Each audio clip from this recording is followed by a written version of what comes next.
Akkam jirtu dhaggeeffattoota keenya sa'a namni alaamanni nagaa akkam jirtu fayyaa keessan isin jenna har'allee walitti deebinee jirra har'a waa'ee lola Amaaraatii fi Tigraay jidduutti deemaa jiru kanarraa kan haasofnu ta'a waan ta'eedhaa fi subscribe share gochuu hin dagatinaa. Xiinxallaaf akka nuti tolu jechuudha. Xiinxalla bal'aa geggeessinaa. Xiinxallaaf akka nuti tolutti gaaffilee sadi jechuudha. Gaaffilee sadi akka xiinxallaaf nu tolutti gaaffilee sadi ka'umsa godhannee taanaa. Gaaffiin tokkoffaan kaayyoo lola ammaa kanarraa kaayyoon Tigraay maali? Kaayyoon Amaaraa hoo maali? Lola ammaa kanarratti jechuudha. Kaayyoon Tigraay maali? Kaayyoon Amaaraa hoo maali? Kaayyoon mootummaa Amaaraa ispeeshaalii finxaaleeyyii Amaaraa dhuunfaa maali? Lammaffaa immoo Oromoon lola kana akkamitti ilaala? Yookaan immoo maal gochuu qaba? Oromoon lola kanarratti maal gochuu qaba? Lola kanarratti Oromoon akka Oromootitti maal gochuu qaba? Sadaffaan immoo mootummaan federaalaa akka mootummaa federaalaatitti lola kana maal gochuu qaba? Gahee akkamii taphachuu qaba? Kan jedhu irratti xiinxalla bal'aa waan geggeessuuf subscribe share like gochuun haga dhumaatti akka na wajjin turtan abdiin qaba. Mee xiqqoo amma intro kana dhageeffannee walitti haasofna.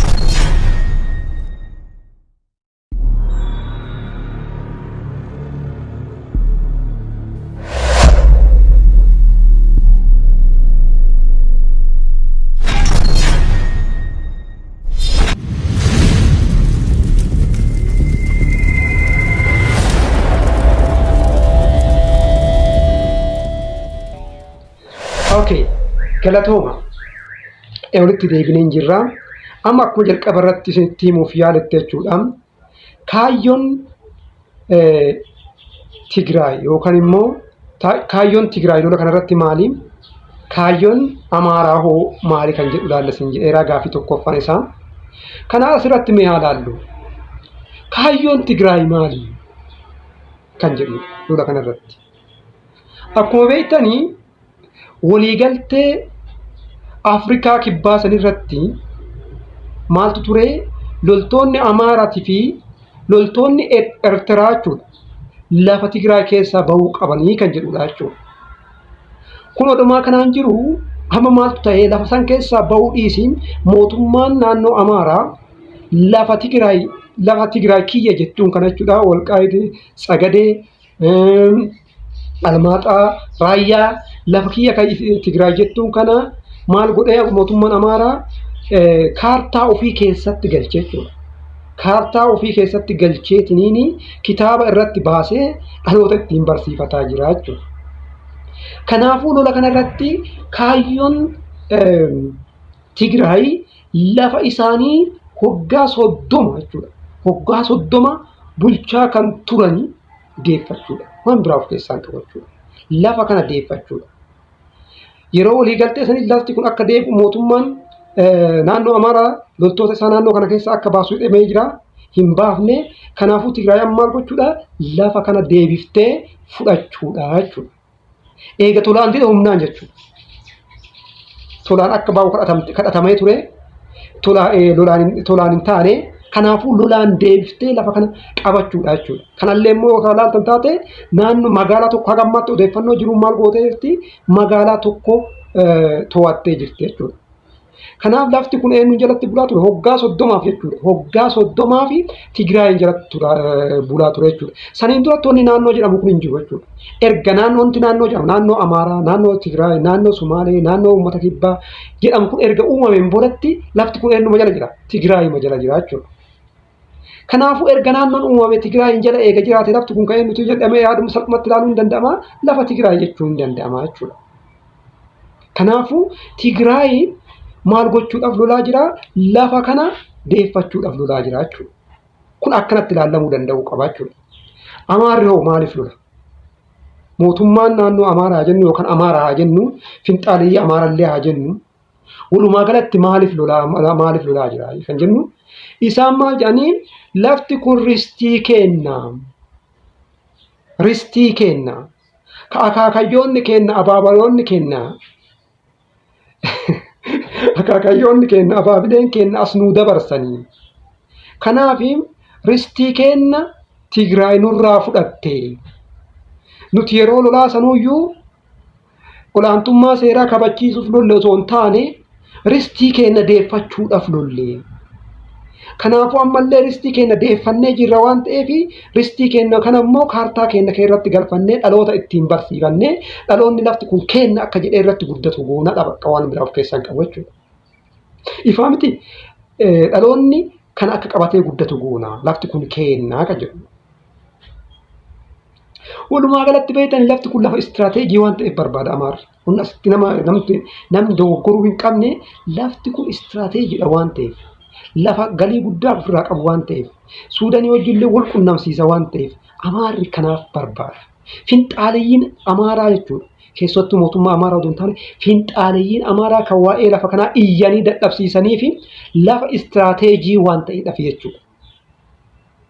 Lafa istiraateejii waan ta'eef barbaadu jechuudha. Kanaaf walumaa galatti kanaaf lolli kun ka'ee jira jechuudha. Lolli kun amma jabaatee itti deemaa jira. Lolli kun lola duubatti deebi'uu danda'u miti. Amma Tigraay waan duubatti deebitu natti hin fakkaatu. Lafa kana osoo hin deeffanne duubatti deebiti jedhee hin yaadu. Kanaaf gaafii itti aanutti tarraa kana bifa kanaan gabaabsee jechuudha. Mee yeroo gabaabduudhaaf intro tanaa dhageeffanne.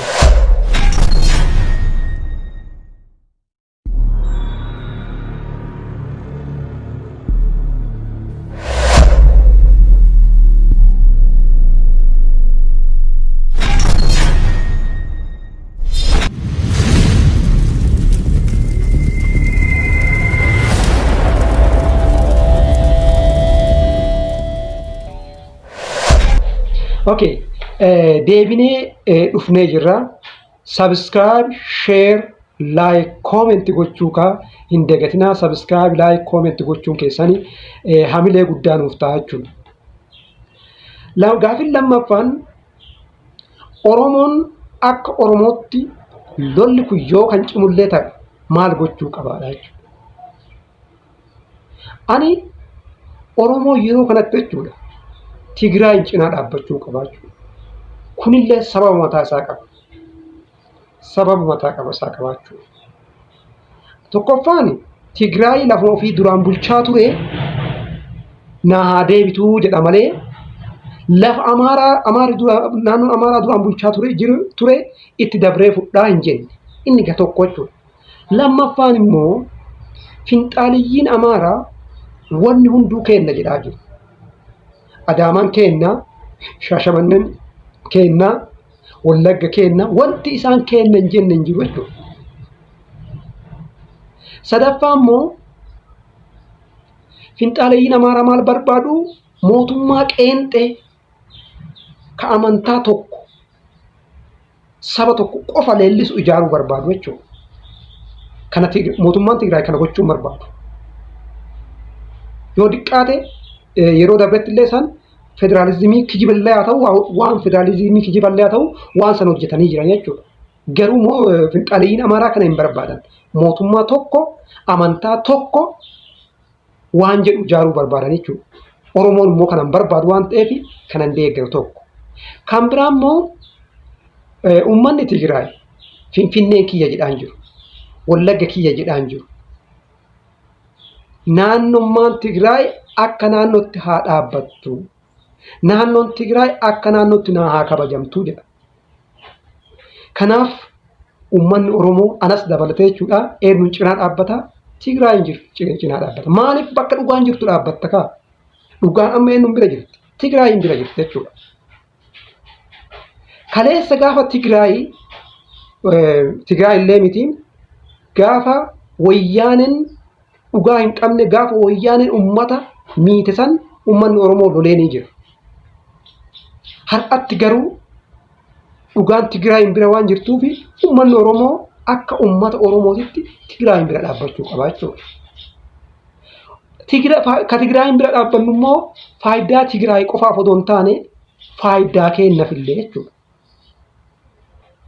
Finxaaleeyyiin Amaaraa har'a Oromoo achitti akka inni lubbuun hin jiraanne lafarraa fixaa jiran kuni carraa akkanaa kana yoo argatan immoo Oromoo hundaayyuu hin dhiisanii gaafa jennu Oromummaa balleessuu hin dhiisanii gaafa jennu kanaaf aayidooloojiin isaaniitii fi aayidooloojiin Oromoo wajjin hin deemu jechuudha. Kanaaf uummanni Oromoo eenyu wajjin dhaabataa? Uummata Tigraay waliin dhaabataa jechuudha. Kuni shakkii tokko hin qabu jechuudha. Gaaffiin keenya sadaffaan otoo gaaffii sadaffaatti hin tarremee intiroo gabaabduu tan dhaggeeffadhaa sheer laayik koomentii godhaa.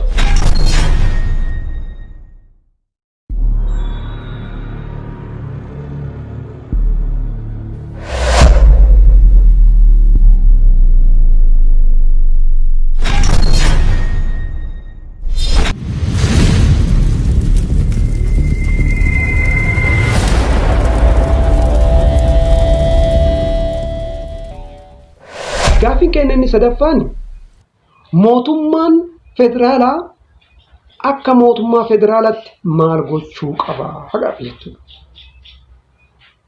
Ani akka kootti mootummaan federaalaa lola kana keessa galuu hin qabu.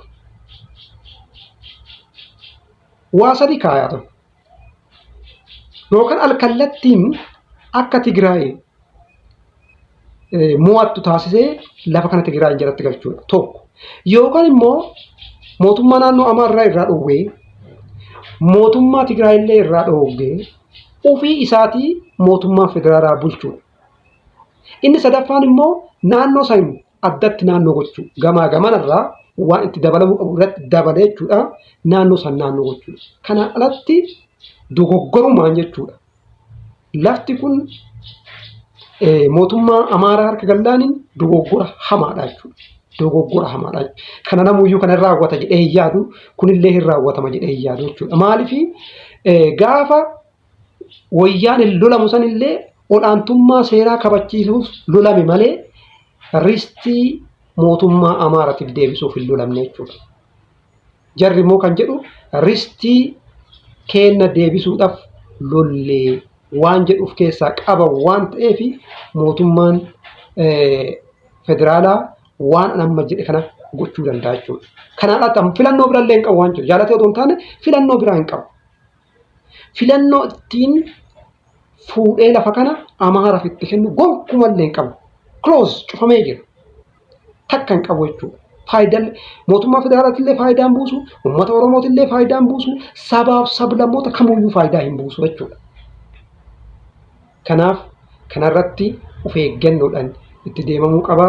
Subscribe, share, like, comment gochuu hin dagatinaa. Subscribe, like, comment gochuu keessan hamilee guddaa nuuf ta'a waan ta'eedhaaf jechuudha.